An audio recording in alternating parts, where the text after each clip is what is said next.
Hello, film fans. Welcome to Berlinale Meets. My name is Mark Peranson. I'm the head of programming for the Berlinale. And today I'm with Ashley McKenzie, director of Queens of the Qing Dynasty, which premieres in Encounters this year at the Berlinale. Welcome, Ashley. Thanks for having me.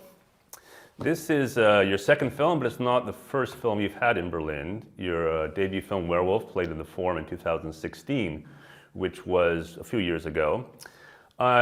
Just to start off the conversation, I wonder if you could explain to us the genesis of the project. Did it take a long time to come up with the film, to develop the script, to make the film? Why were there 6 years between the two films? It's a good question. Yeah, it's time flies. Well, I think I would say every filmmaker's process certainly is different. And for myself, I think a big part of my script writing process involves like being in the world and accumulating different life experiences, connecting with certain people that end up often being the inspiration for my characters. So I think I always have maybe like a bit of a longer script writing process. And also the way I make my films. I live on an island, Cape Breton Island in Unama'ki, and right now the community I live in is like 400 or 500 people. We're isolated. We're not in an industry center, and so the way my filmmaking process sort of reflects that. And I think for instance, I might wear like many hats, and the timeline is going to expand if I'm the writer, the director, the editor. I'm also doing the scouting and the casting, just different things like that. I think can, expand the process by maybe a year or two sort of thing. So I think that's one of the reasons maybe why, and that's not true of everyone, like in the same situation, but I think for my own filmmaking process, it takes time. And also I think as a person, I make decisions a bit more slowly. So I think, yeah, I guess 6 years is a long time, but I would say that probably played into it a bit. And the genesis of the film did stem out of experiences. On my first feature with Werewolf, I met a couple of young women, teenagers, who had auditioned for that film. And I didn't end up casting them, but they became a part of my life, one of them briefly, and the other one has now become like a very close friend. But because I often cast non-actors, the casting process becomes this time where I do like connect with my community a lot, and it can oftentimes like lead me places that I didn't expect to be. And that happened with these two individual women. I became a part of their life, and I had experiences with them in the hospital and in Queens of the Qing Dynasty. Some of the experiences that Star has, those were things that I became witness to in my relationships with them. So that was like the initial genesis of like more like the plot sketch. This relationship between a teenager who's aging out of foster care and ends up in the hospital after a suicide attempt, and then her sitter, who is assigned the task of supervising her at night. That sort of basic dynamic kind of stemmed out of a lot of real life experiences I had. And then I spent a couple of years writing, and then I met Zian, who plays Anne, and that process was like quite different. They just moved across the street from me. They moved to Cape Breton from Shanghai to go to school, to university. And the first time I met them, the first thing they said to me was, "Is it true that you're a film director?" And the second thing they said was, "I want to play a sassy bitch in one of your films." And I was like, that felt like an offer I couldn't refuse, but at the same time, I was like deep into writing my script, and I didn't quite know if there was going to be a place for them in it. But again, I just let that percolate, and I took time, and there was something very interesting happening in my community between the time I made my first feature and the time I made Queens. Like, that involved basically a lot of newcomers coming to the island, a lot of immigrants, often young people and students, which had to do with somewhat the immigration pipeline, and also the university recruiting people. And that was like this, before then, this was a place where a lot of people were leaving, young people, you know, there's a lot of out-migration. So the landscape was just changing in this very interesting way. So them coming into my life just ended up working its way into the film and into the character in this interesting way that became like a cultural dialogue of sorts, or cross-cultural dialogue. Okay, well, you've summarized the film, so I don't need to do that now. So, but you mentioned Jian, but maybe you could also talk about casting Sarah Walker, who plays Star. Was she somebody that you found also in the neighborhood? Did you know her before? And how did she contribute to developing the character that we see on screen? Yeah, Sarah was cast actually in a more traditional way. The character itself, Star, is as I mentioned, a kind of a very close character study of a friend of mine who has a very particular, interesting way of speaking and a way of computing the world that to me was like quite fascinating. And so the script writing process was very much like wanting to like burrow into like this characterization of each of the characters, and everything I was doing was about feeding that. So I did spend a lot of time trying to craft Star on the page.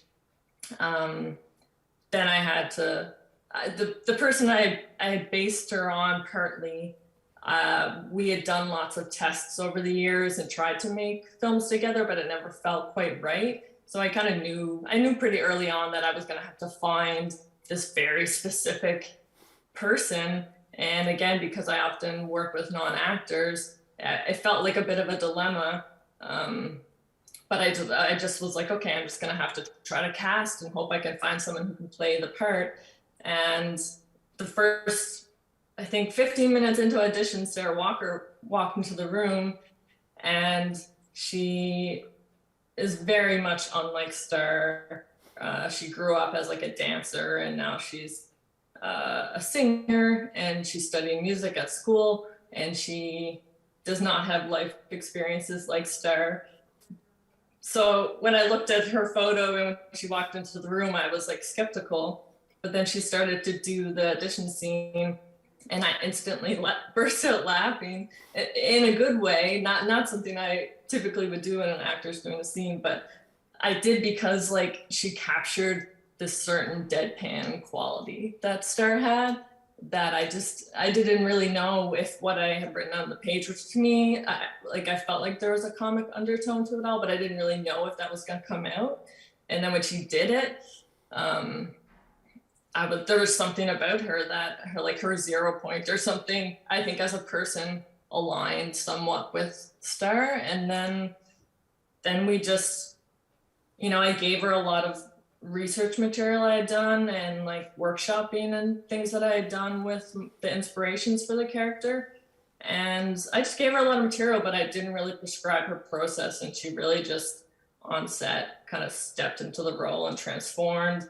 And then I really just tried not to mess with it. I really let her do her thing, and she turned it on and became the character really the way I'd written it. And I was just really excited and didn't want to mess it up, so I kind of tried to just get out of her way.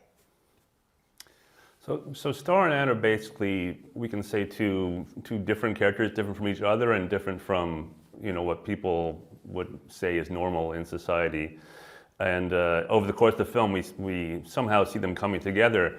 I'm curious as to, in terms of your aesthetic choices in the camera work and in terms of framing, things like that, it's also a very different kind of film. It's not a film that goes by any rules that maybe we're normally used to seeing in filming. I'm wondering what were the reasons between some of these choices. Example, a lot of close-ups of Star we have, and just if you could go on about the aesthetic of the film, it's very interesting to me. Yeah, I think I guess when I give some of this backstory as to, the place that I live and the social conditions and casting non-actors, all these things are so much like a recipe for like a social realist film. And that is like a mode that I would say I've been working in most of my films. And it also is a mode that like is conducive to maybe small scale filmmaking. And very early on, as I started to write these characters, and they just were so, the way that they saw the world was really not dampened by society, like what society imposed on them. They really seemed to like just have this buoyancy and energy that did not feel like that mode of filmmaking could capture them. They sort of just shattered it to me. So I think I knew going in that there was like, this wasn't like social realism anymore. It was really the characters' personalities were like going to determine everything and like push against that sort of, hand that you can feel like moving the characters around or like imposing itself on characters in a social realist film. So I felt like there was something more hyper real going on that was really fueled by their personalities, and so many of the decisions I ended up making then were really just, I guess, letting go, I guess, of that sort of aesthetic of restraint or understatement or minimalism, and just being like, okay, if I'm not doing that, I'm just gonna let myself be free, and I'm gonna let the characters be very free and take some risks and just like follow what, the path that they take me on. And that became definitely something that I just wanted to commit to in a very unfettered way, I guess. And because it was like a portrait of each of them and very much a character study, it felt like sitting on close-ups often felt right. And also very early on, we felt like putting the camera in front of them never felt right. It always felt like putting it on the side of them and seeing the corners of rooms and like the ceilings, the dimensions of the space and the dimensions of their faces felt like it was building on this dimensionality, which is what I was trying to do with the film. It's just like, okay, this is, you think the character's this, and then you turn it around and just see all the really complex sides of it and the contradictory aspects of it and the layers. So it felt like close-ups felt good, and close-ups from, a certain angle felt good. And then there was times where the two of them, like, I guess the energy that the chemistry between them,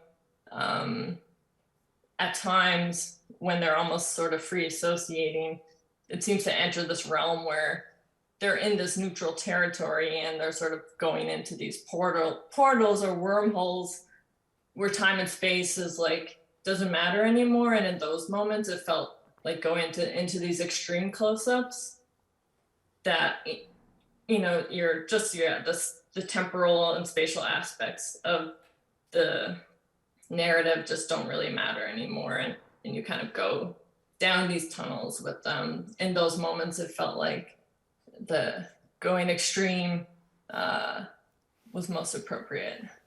And I don't say this in a pejorative sense, but I'm wondering if you ever felt that you were being too weird as to what was going on.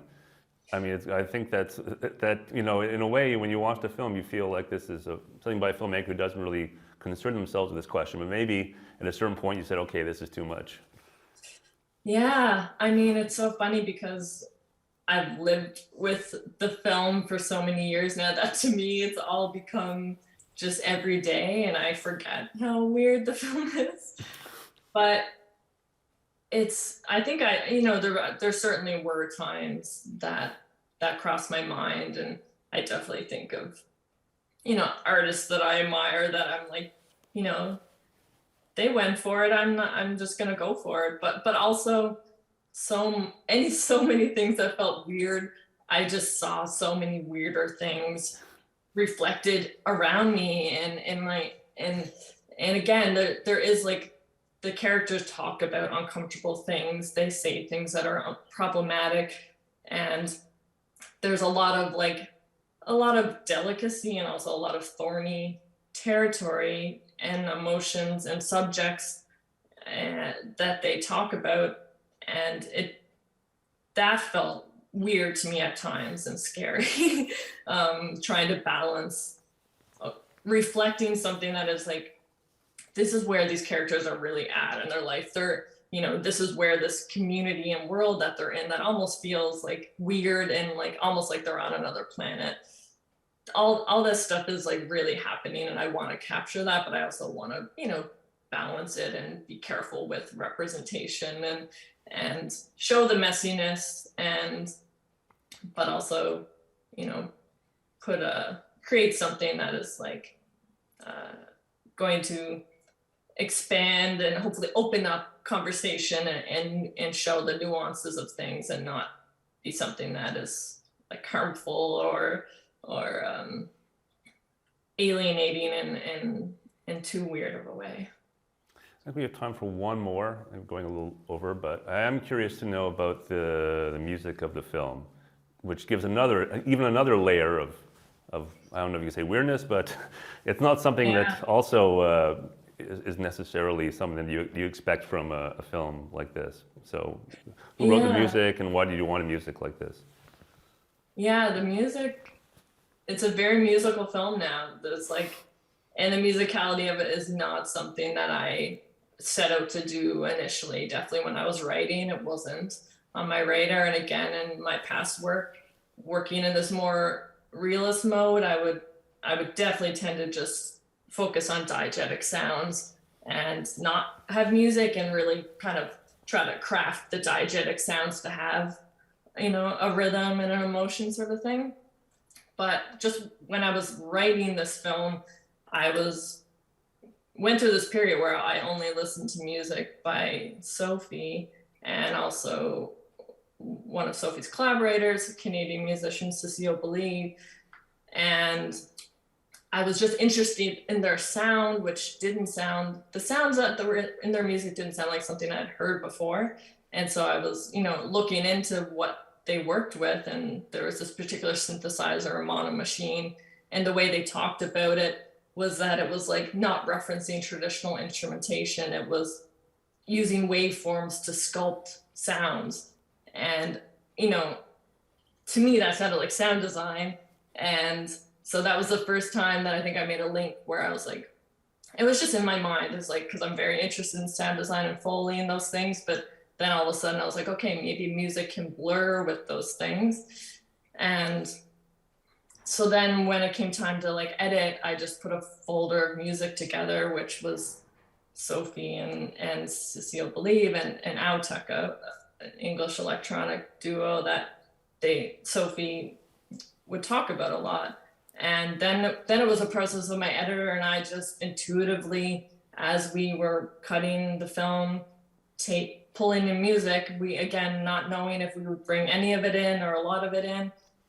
And as we did it, again, it started to service this like burrowing into the subjectivity of the characters. And a lot of that music started to capture something, I would say, more musical about Star.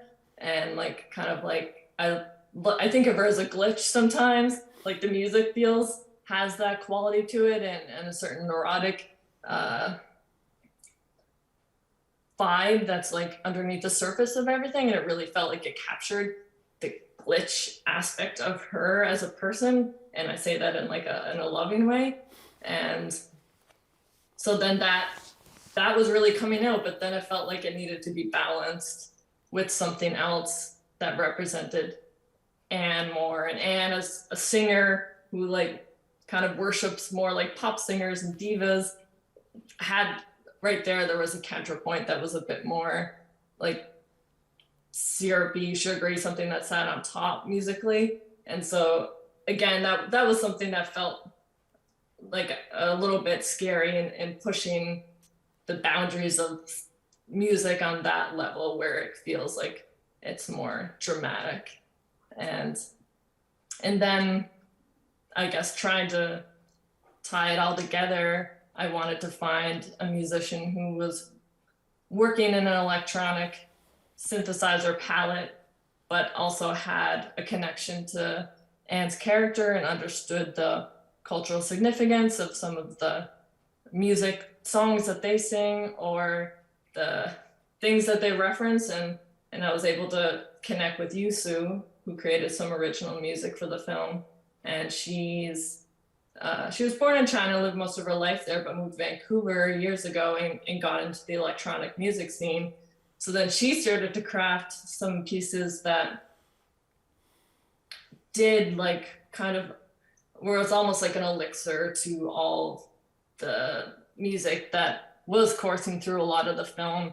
It was like still using a similar palette, but had a bit more warmth and sort of tied in this traditional instrumentation. So ultimately, it all just was really like trying to capture the musical aspect of the characters and the rhythm of like the weird rhythm that to me is like a little bit slapsticky at times too, like try to find a rhythm amongst all those beats and sounds and layers of music and Foley and stuff was just like very much something that evolved.